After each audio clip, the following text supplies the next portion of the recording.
magandang gabi po mga kapatid. Palapakan nga po natin ang ating Diyos na buhay.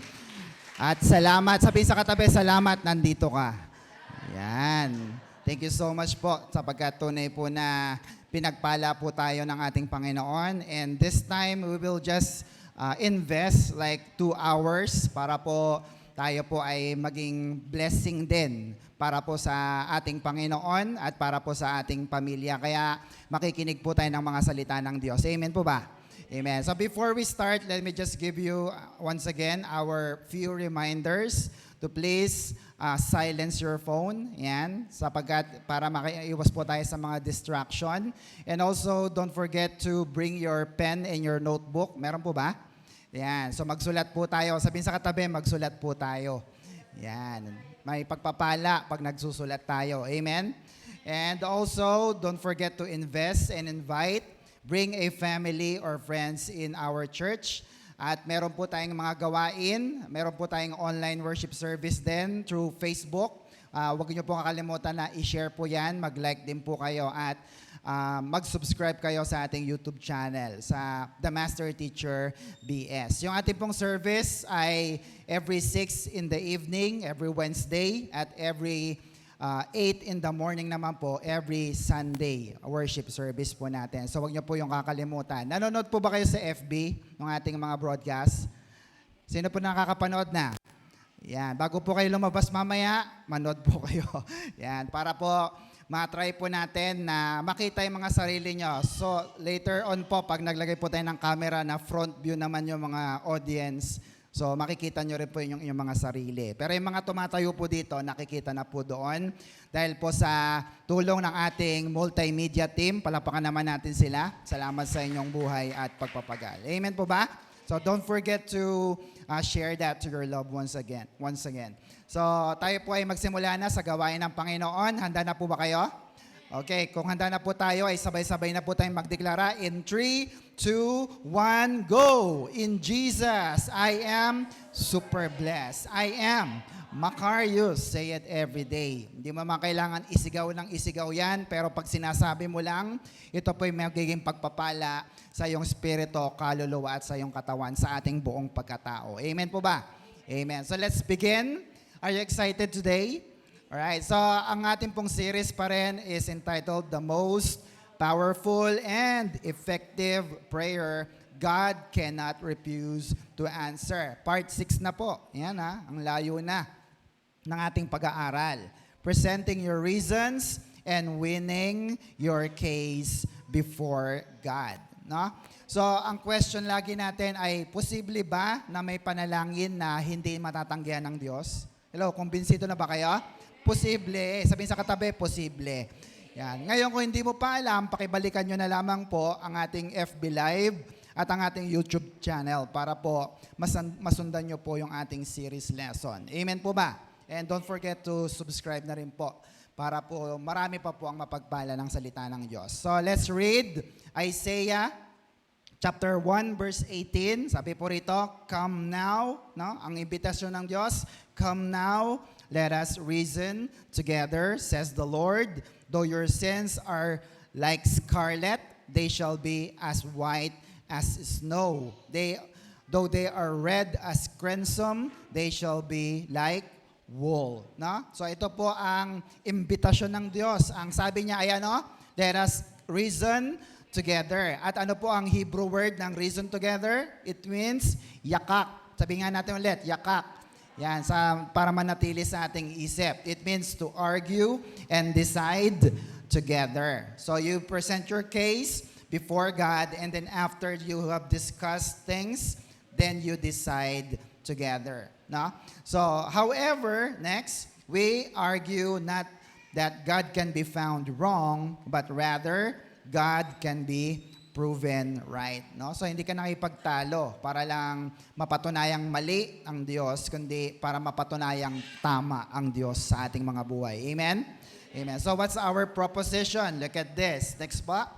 Our proposition, our proposal, every Christian can present their reasons and win their case before God. Naniniwala po ba kayo doon?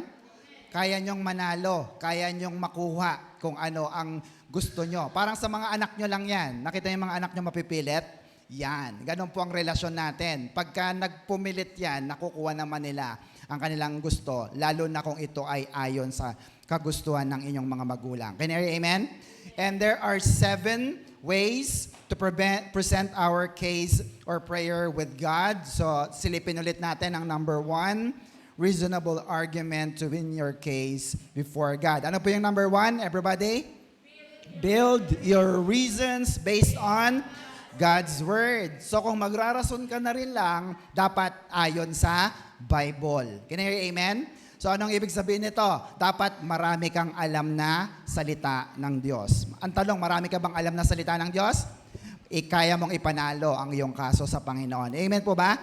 Amen. Next is number 2. Ano po yon? Build your reasons based on the integrity of God's name. Ito naman po ay gamit ang integridad ng pangalan ng Diyos. Pag sinabing integrity, it is being honest and true, no?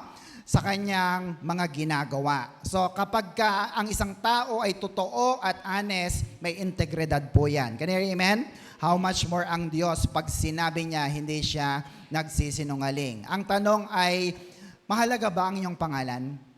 Mahalaga po ba?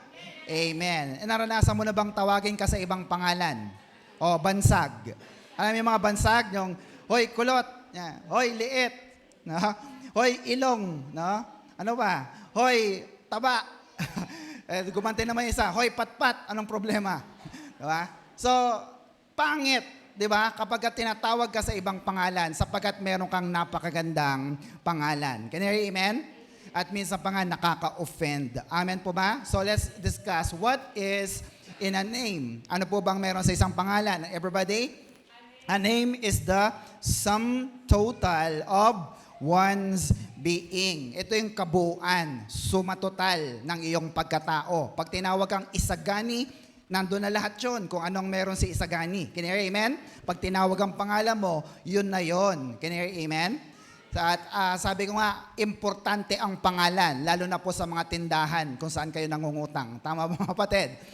Sinare ko sa inyo na nakaraan, ang pangalan ng nanay ko lang ang gagamitin ko. May dala akong maliit na papel, ibibigay ko ang papel, sasabihin ko kay Aling Mina, maya-maya lang, may ilalabas ng itlog, sabon, may pang-ulam na kami. No? Anong gamit ko? Aling Mina lang, pangalan lang. Pero kung gagamitin mo pa ang pangalan ng Diyos, sigurado ako na mas maraming pagpapalang darating sa iyo. Can you hear amen? Are you convinced with that, mga kapatid? Amen. Sabi po ni Dale Carnegie, isa sa paborito kong libro na nabasa ko na rin, sa kanyang book na How to Win Friends and Influence People, sa principle number 3, para maka-attract ka ng mga tao, kaibigan. Ano po yan sabi niya? A person's name is to that person the sweetest and most important sound in any language. So, ibig sabihin, pag mayroon kang tao na kakausapin, may tao ka na, na haharapin, tawagin mo siya sa kanyang pangalan. Maliwanag po ba mga kapatid? Amen. Kung gusto mo lang naman na magustuhan kanya. Pero kung nangiinis ka lang, sabi mo, hoy, ilong. So, lalo na maiinis sa'yo yun at hindi ka na niya magugustuhan. Can you hear amen mga kapatid? Amen. So, importante po ang pangalan ng isang tao sapagkat kagaya ng pangalan ni Adam, ang ibig sabihin ay man. Si Moses, ang ibig sabihin ay drawn out of water, hinango sa tubig. Si Abraham means father of many nations. Si Jacob or Israel means prince of peace. Ang anak ni Joseph na si Ephraim, it means God made me forget. So nakakalimot siya. And also yung pangalan na Lucifer. Anong ibig sabihin ng Lucifer?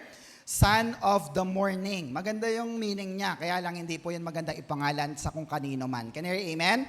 Yung Simon Peter, anong ibig sabihin po ng Peter? It means bato or rock. Amen po ba? Yan, si Anika, yung aking anak, ang pangalan po niya ay Anika. It means gift of God's favor. Si Kari naman po, Kari Eliza, yung kanyang Kari comes from the word Makarios. No? Kaya kapag yung Eliza naman ay joyful, kaya kapag tinatawag ko si Anika at si Kari, tinatawag ko ang pagpapala at kasiyahan sa aming buhay at sa aming pamilya. Can you hear amen? So, how much more? Kung importante sa tao ang kanyang pangalan, how much more ang pangalan ng Diyos? Importante po ba ito? Napaka-importante. Sabihin sa katabi, napaka-importante. Amen. So, mahirap masira ang pangalan ng isang tao, lalo na kapag ito po ay pinagkakatiwalaan sapagkat alam natin na marami pong mawawala sa Kanya. Can you hear amen? Ganon din po sa ating Diyos na buhay. Proverbs 22 verse 1, again, a good name is to be chosen rather than good wealth, good favor, more than silver or gold. So I hope na pipiliin mo ang iyong magandang at malinis na pangalan kaysa sa mga kayamanan at pera sa mundong ito. Amen? Ecclesiastes 7:1, sabi dyan, a good name is what? Better than fine perfume, and the day of death better than the day of birth. Sabi ko nga ulit sa inyo, wala nang mas babango pa sa mabangong pangalan. Tama ba mga kapatid? Paano po ba nagiging mabango ang ating pangalan? Kahit patay ka na, naaalala pa rin ang iyong mabangong pangalan ng tao. Can you hear amen? Ang tanong, mabango po ba ang iyong pangalan? O kabaliktaran? No? So pabanguhin natin at gumawa tayo ng mabuti. Magdala tayo ng kaluluwa sa Panginoon. Shout amen. Amen. Sabi po rito, next, God is committed to protect His name. No? Kaya nga po, nakaka-offend sa Diyos kapag mali ang tawag mo sa Kanya. Tama ba? At kapag mali ang pangalan na tinatawag mo sa Diyos, hindi siya tutugon. Kasi, paano ka magpe-pray sa Diyos na hindi mo kilala? Hello? Nandiyan po ba kayo mga kapatid? So, hindi ka makakatawag agad sa Diyos kung hindi mo siya kilala. At ganito po ang naobserbahan ni Apostol Pablo sa mga ang mga Areopagos. Ito po yung grupo ng tao.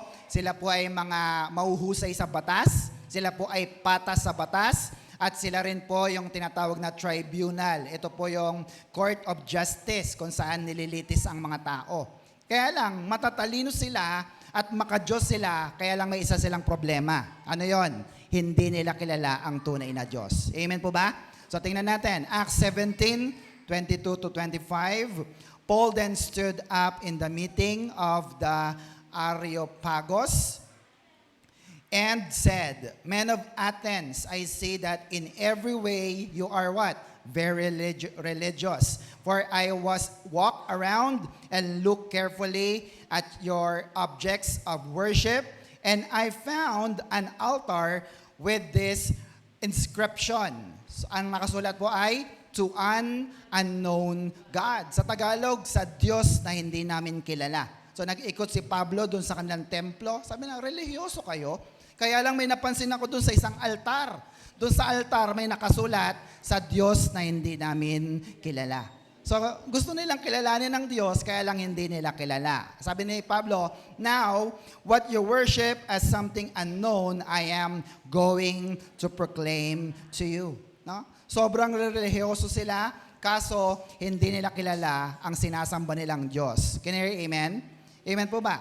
Pero alam po nila na may totoong Diyos. Kaya sabi ni Pablo, sayang, kilala nyo naman ang Diyos, kaya lang hindi nyo kilala ang kanyang pangalan. Kaya ipapakilala ko sa inyo. Verse 24, the God who made the world and everything in it is the Lord of heaven and earth and does not live in temples built by hands. No? Yung Diyos na tinutukoy ko ay yung gumawa ng lahat ng bagay sa langit at sa lupa. At hindi siya nananahan sa mga altar, sa mga templo na gawa ng tao. Ito ba'y gawa ng tao? So wala namang mga Diyos-Diyosan dito. Tama po mga kapatid? Kasi hindi nananahan ng Diyos natin sa mga gawa ng kamay ng tao. Can you hear amen?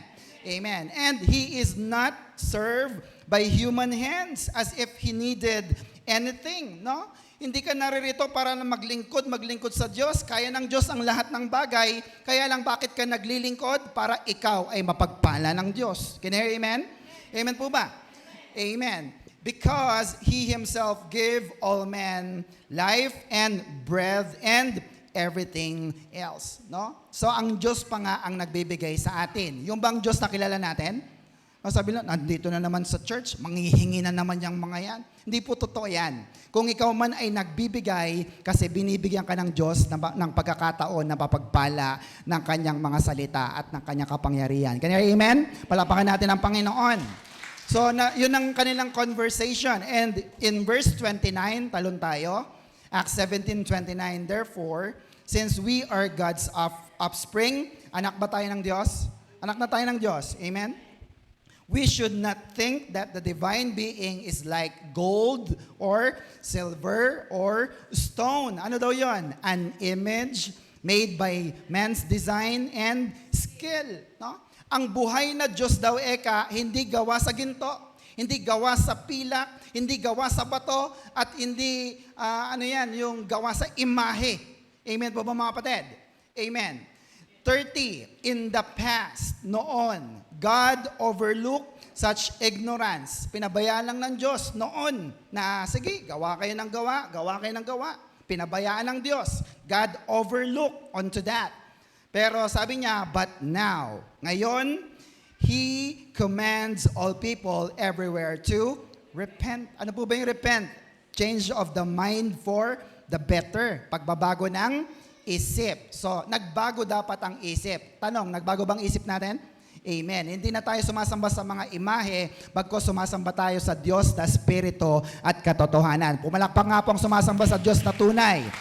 Amen. Verse 31, sabi diyan, for He has set a day when He will judge the world with justice by the man He has appointed. Meron daw siyang inilagay na tao para humusga sa tao. He has given proof of this to all men by raising Him from the dead. No? Sino po ba yung binuhay ng Diyos mula sa mga patay?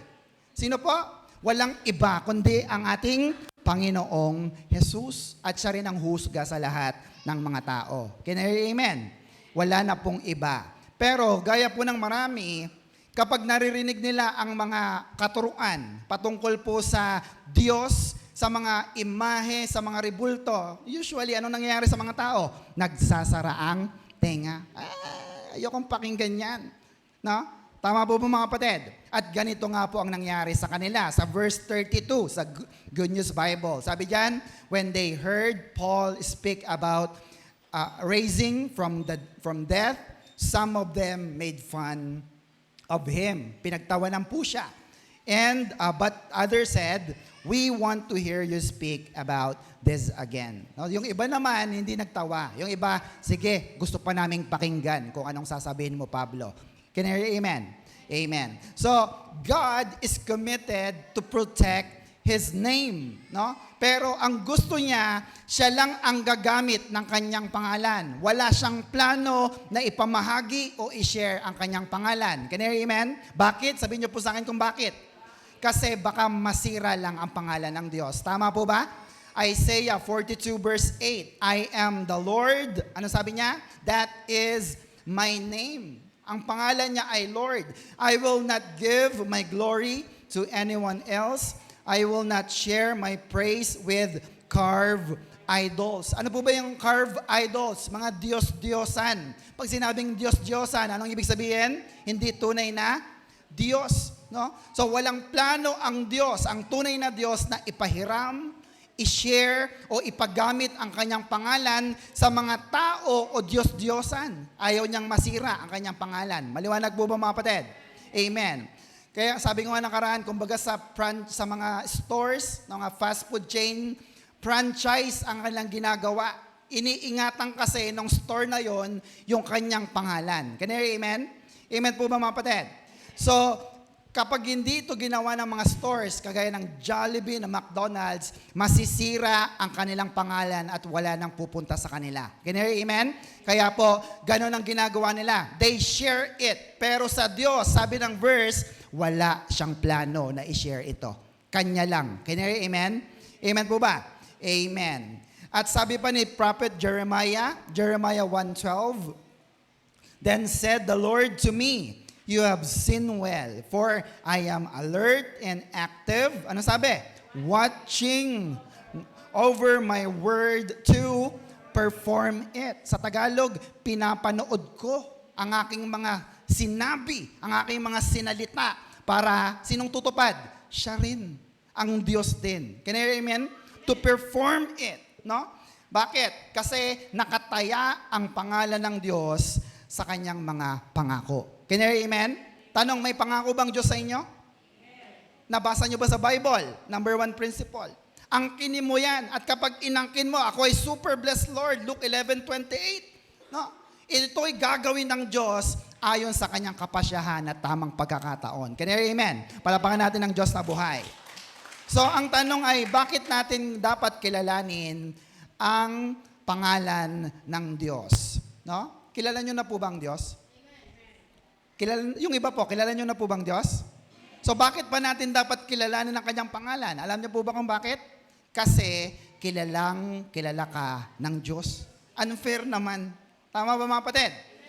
Kilala ka ng Diyos, pero yung Diyos na lumikha sa iyo, hindi mo kilala. Sabi po ni Isaiah 43 verse 1. Pakibasa nga po natin, everybody. But now, everybody.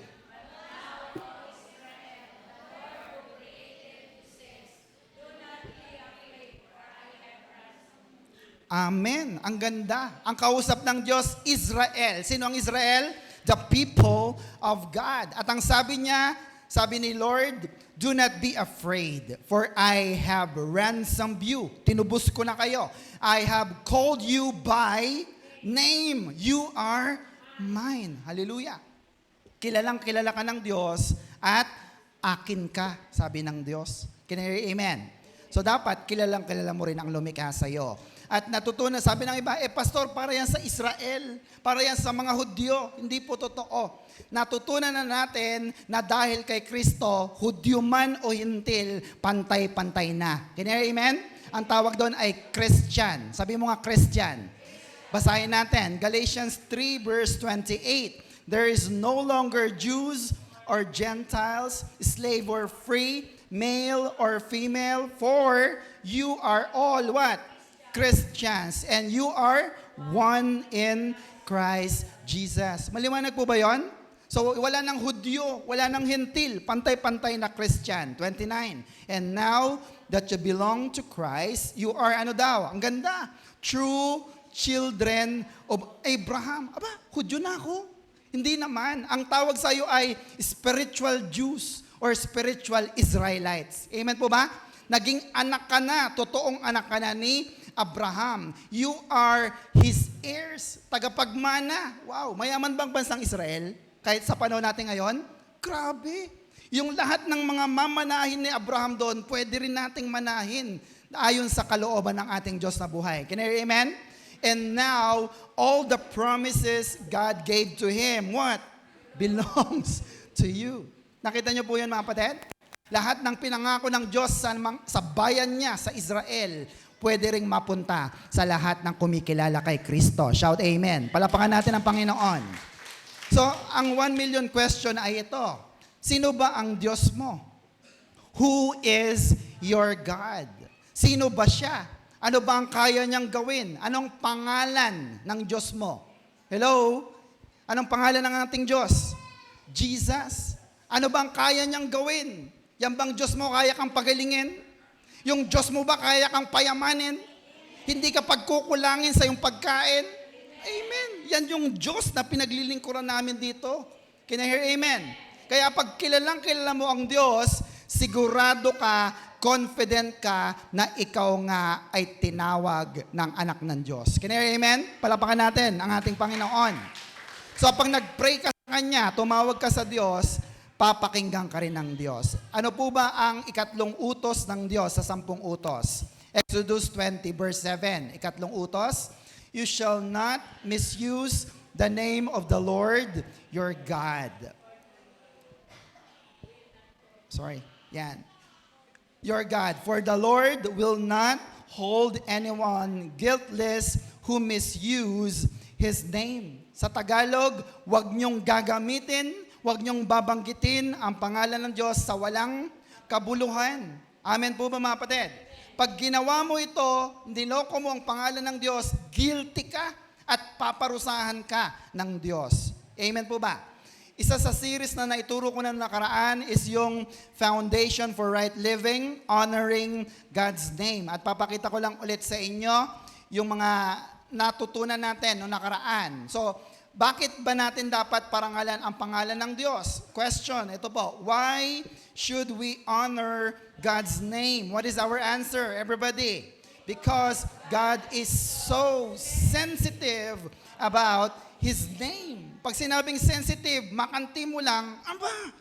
Amen po ba mga kapatid? Kaya ang Diyos, dapat lagi mong pinaparangalan ang pangalan niya kasi pag hindi mo siya pinarangalan, nagiging sensitive ang kanyang pangalan. Can I hear amen? So, next question, why God is so sensitive about His name? Ba't naman napaka-sensitive ng Diyos sa kanyang pangalan? May tatlong dahilan. Ano po yon? His name represents His, number one, reputation. Sabi mo nga, reputation. Yung reputasyon, yung magandang pangalan mo, yung puri mo. Can I hear amen? Ginagalang ka sa lugar niyo, yun ang reputasyon mo. Can I hear amen? Pangalawa, His character, yung katangian ng Diyos, pag-uugali niya. Ano bang Diyos? Mabait bang Diyos? Mabuti po bang Diyos? Mapagmahal bang Diyos? Hindi ba sinungaling ang Diyos natin? Yes! Tapat ba ang Diyos? Maawain ba siya? Yun ang mga ugali ng Diyos, kaya iniingatan niya ito. Maliwanag po mga kapatid. Number 3, ano po yon? His authority. Ito po yung power, yung kapangyarihan, katungkulan bilang nag-iisa at tunay na Diyos. Wala nang katulad siya. Can you hear amen?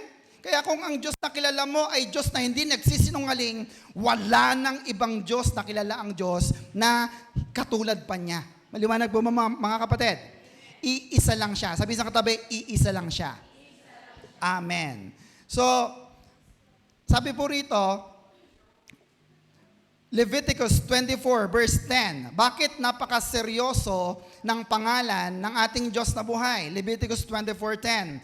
There was a man, may isang lalaki whose father was an Egyptian, whose mother was an Israelite named Shelomith, the daughter of Debri from the tribe of Dan. There in the camp, this man quarreled with an Israelite. During the quarrel, he cursed the Lord. So they took him to Moses. So may isang Israelitang lalaki sa tribo ni Dan na nakapag-away at sinusumpa ang pangalan ng Diyos.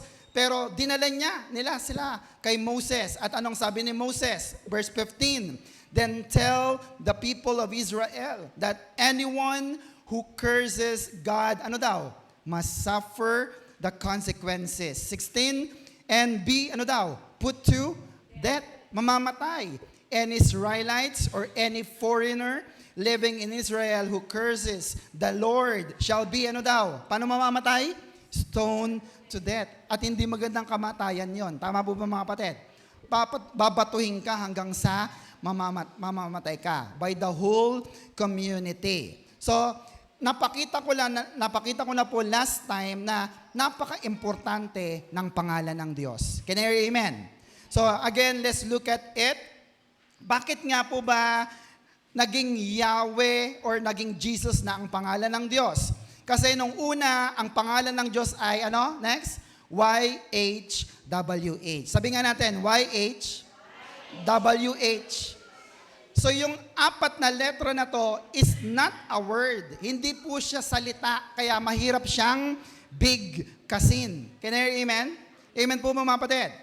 Ito ay apat na letra na walang vowels in between them, kaya mahirap siyang basahin. Pero later on, dinagdagan po ng vowels mula po sa substitute name na Adonai. Kaya yung YHWH, kinuha yung mga A, O, A ng Adonai, isiningit sa mga gitna, nabuo po yung pangalan na Yahweh.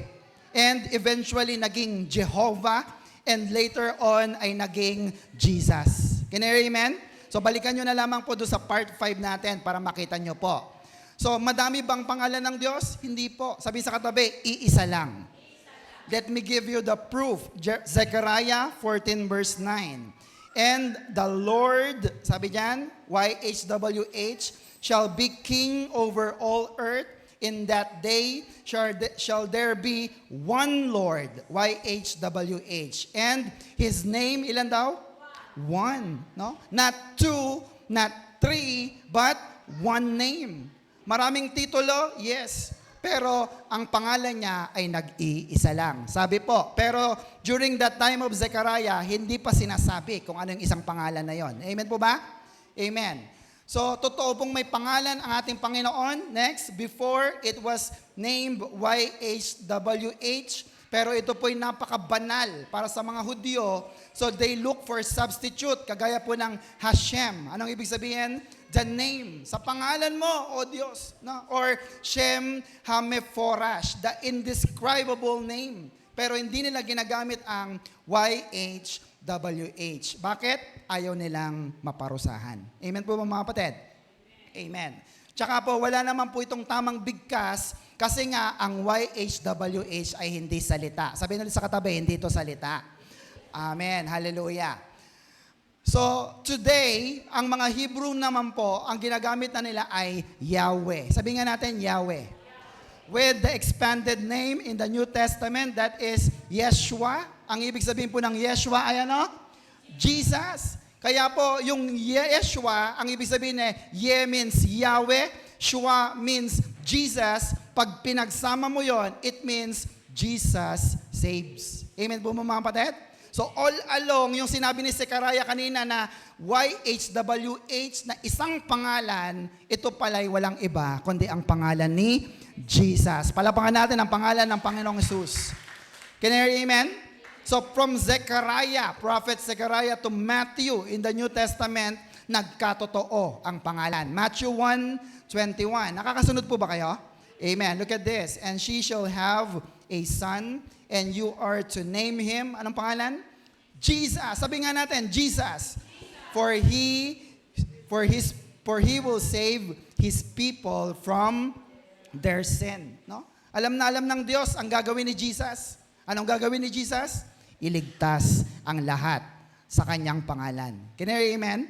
Amen. During that time ni Jesus, nandun po si, next, John the Baptist. At alam na alam nila na wala pa yung Kristo, wala pa yung Mesiyas na kanilang hinihintay, at walang pangalan na ibinigay pa sa kanila.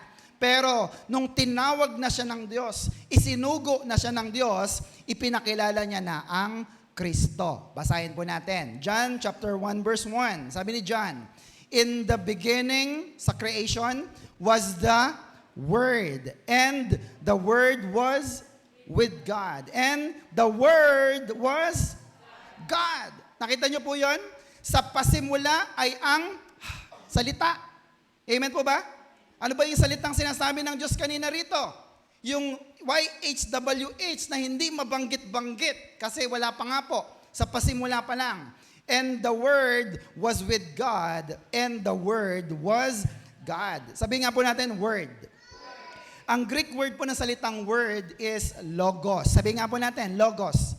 Very good. It is something said or the divine expression. No, ito'y divine, banal na pagkakasabi ng Diyos. That is, ano daw yun? Si Christ. A word uttered by a living voice, boses, embodies a conception or idea.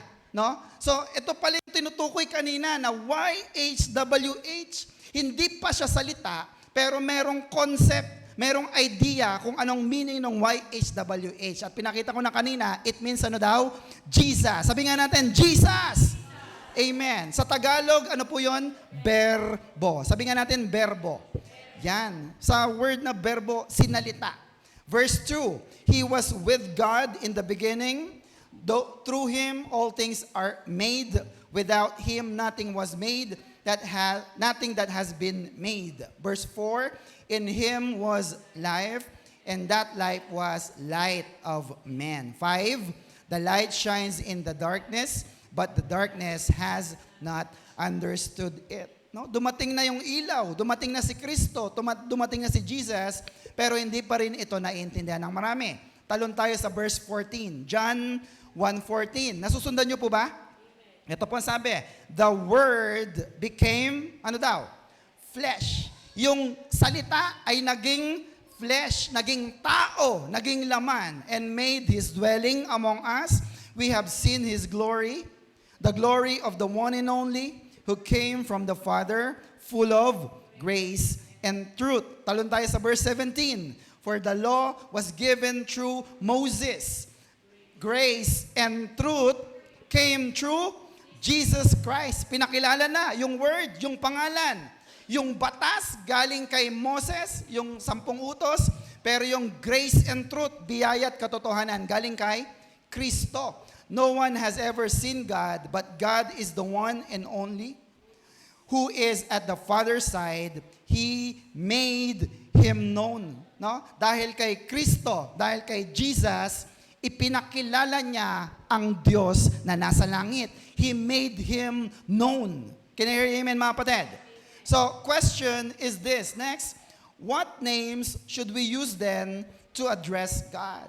Anong mga pangalan, Pastor, ang pwede natin gamitin para matawag natin ang Diyos? No, not names, but ano daw? Name. Isa lang. Sabi sa katabi, isa lang.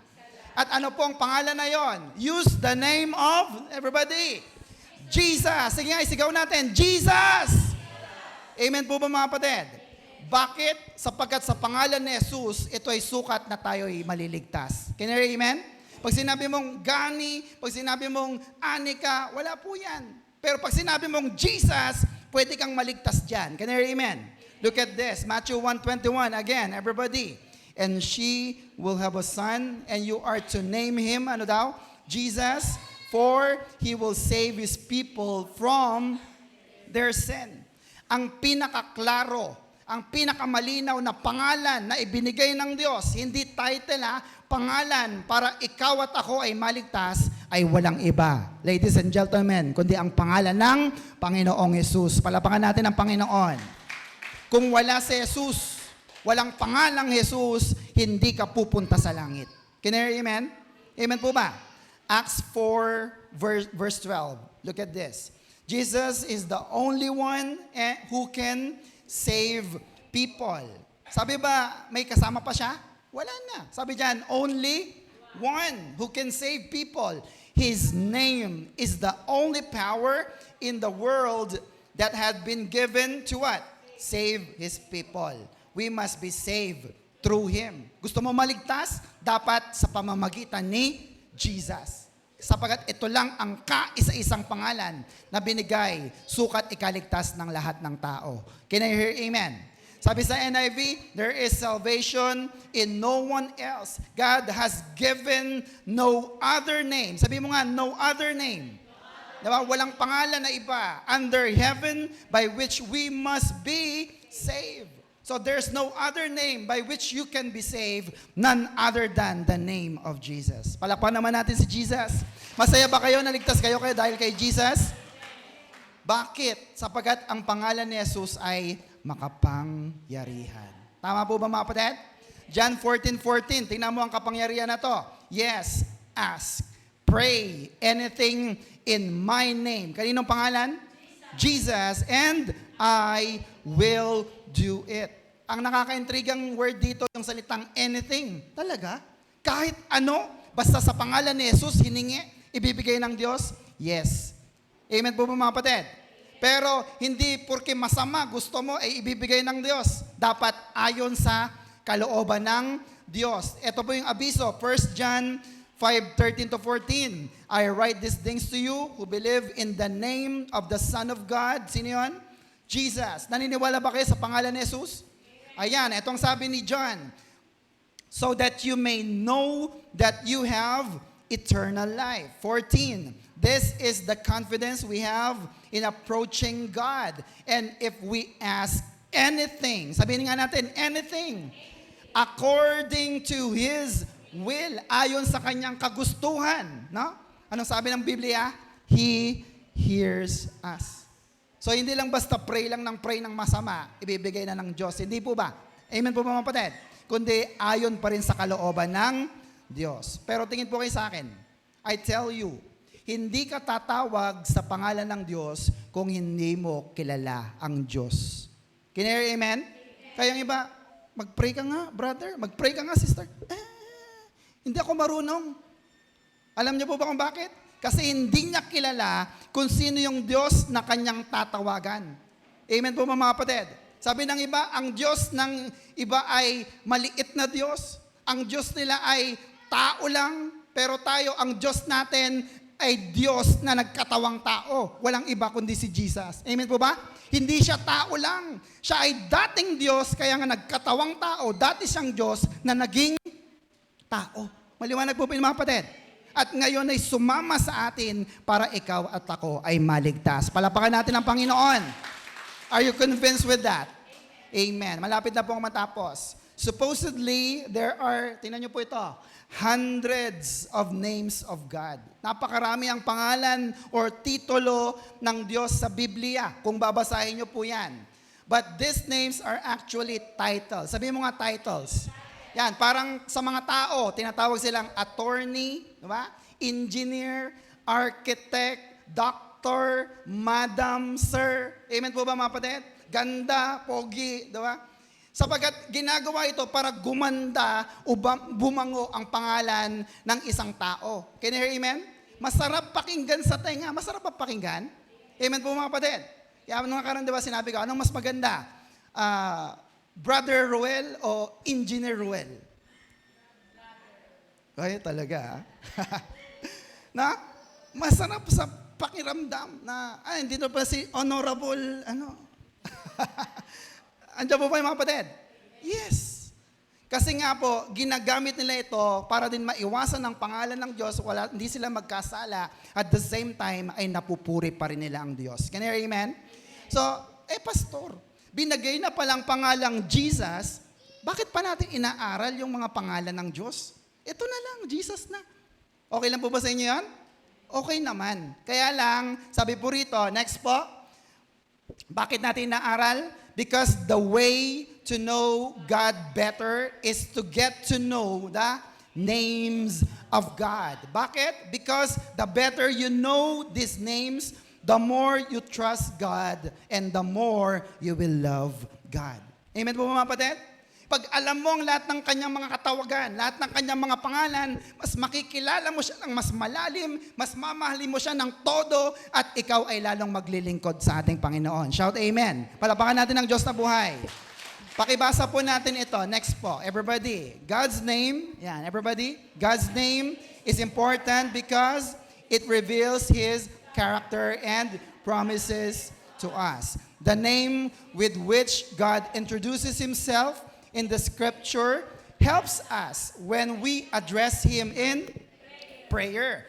God's name is to be revered because it is glorious, awesome, and inseparable from His being and character. Knowing God's name means learning that the name represents and worship the God who possess it.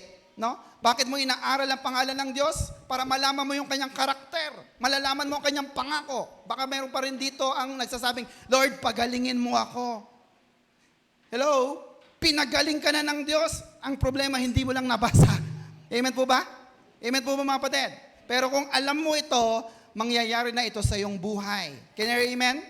Amen. Hindi mapaghihiwalay ang kanyang pangalan at ang kanyang karakter, at masasamba mo lamang siya pag alam na alam mo ang pangalan ng Diyos. So, isa-isahin po natin. Tingnan niyo po ito. Sinend po namin ito sa GC. Nakita niyo po yan? Sana may nag-heart man lang. Ito po yan. Next. Yung ating pong compound names or title para makilala natin ang ating Diyos na buhay. Are you ready? Gusto niyo bang kilalanin ng Diyos? Alright. Sige, number 1. Next. Jehovah Jireh. Anong ibig sabihin? Ito yung paborito ng mga nagigipit. Actually, itong pinakasikat. Jehovah Jireh. Andiyan lang verse, kayo na lang magbasa. What is next? Pangalawang sikat. Jehovah Rapha. Ano po yon? The Lord that heals. Sa mga sakitin. Ito ang ikalawa. Lord, you are Jehovah Rapha. Alam ko, pinagaling mo na ako. Amen? Number 3, ano po yon? Jehovah Nisi. The Lord our victory sa mga nawawalan na ng pag-asa, sa trabaho, sa pag-aaral, sa negosyo, sa buhay. Ang Diyos natin, Jehovah Nisi, is our victory. Amen? Next, Jehovah. Next, Makadesh. Ano po yon? The Lord that sanctifies.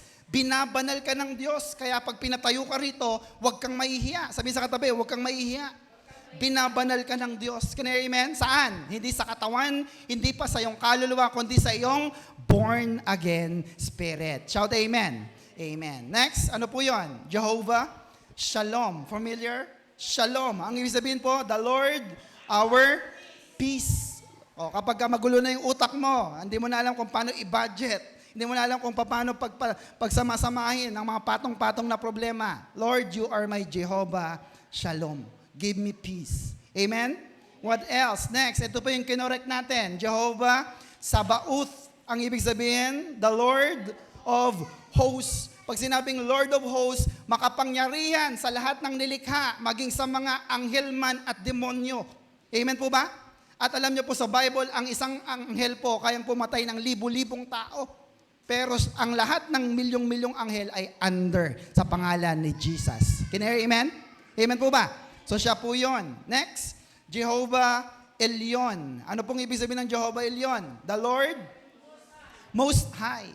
Pinakamataas. No question about that. Next, Jehovah Ra'a. No? Madaling tanda nito. Ra'a. Anong ibig sabihin nun?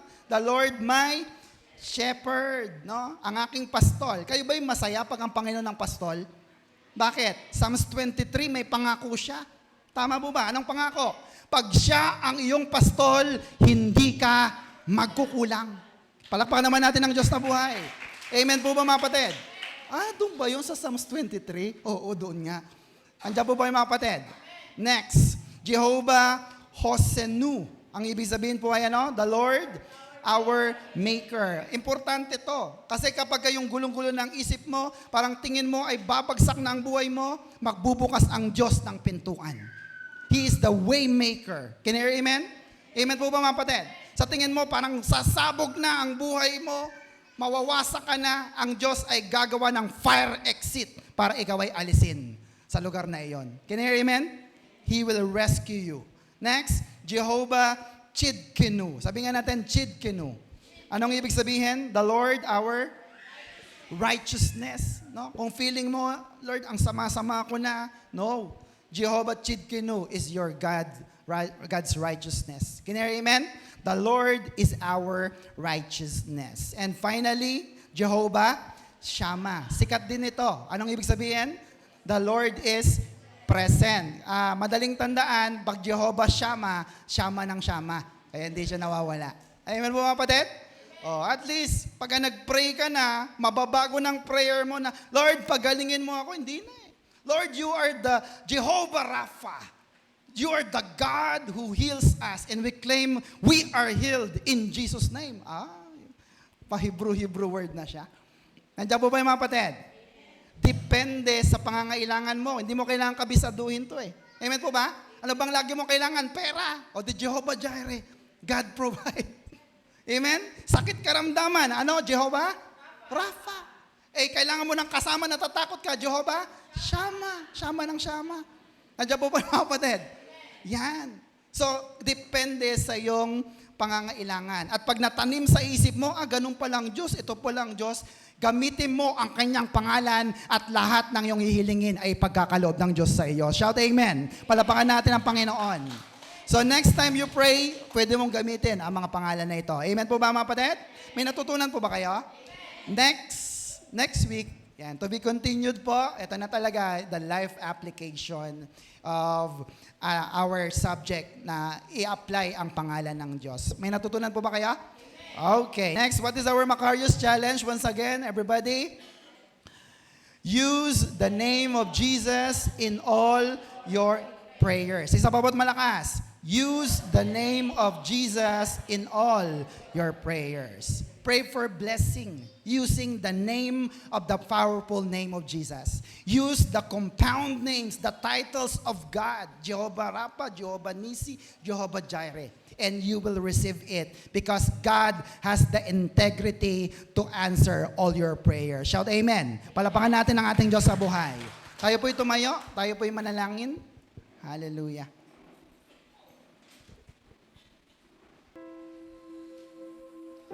Tayo po yumuko at pumikit. Panginoon, maraming salamat po for this very wonderful time of Bible study. Knowing all the names of our God whom we serve in this place, Lord.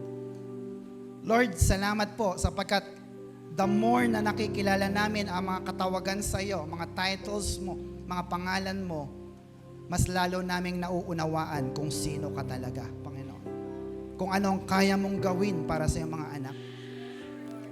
And Lord, thank you for this number 2 principle.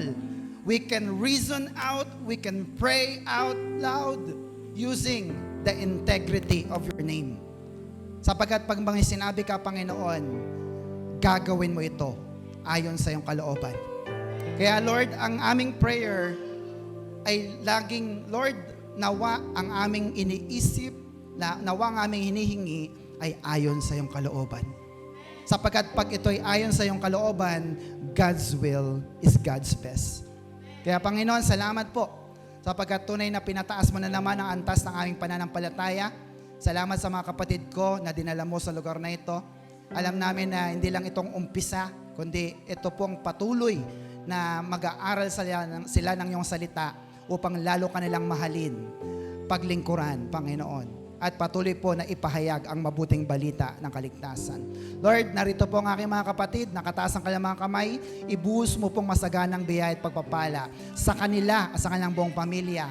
Ang provision mo, Panginoon, ang kagalingan na mumula sa iyo, Jehovah Rapha, Jehovah Jireh, you are the God who provides all our needs according to His riches and glory in Christ Jesus. Kaya Panginoon, salamat sapagkat tunay po na tapat ka sa iyong mga pangako. Once again, ibinabalik namin sa inyo ang pinakamataas na papurit, pasasalamat sa pangalan ng aming Panginoong Yesus. Lahat ng niligtas ng Panginoon ay magsabi ng malakas na Amen. Palakpakan po natin ng Diyos. Yan. Ano po ulit ang ating Macarius Challenge? Everybody, use the name of Jesus in all your prayers. To God be the glory. Palakpakan po natin ang Panginoon. So yung kanina pong names of God, nasa GC po natin yun, no? Para may kopya po kayo. So please check that out. Thank you so much.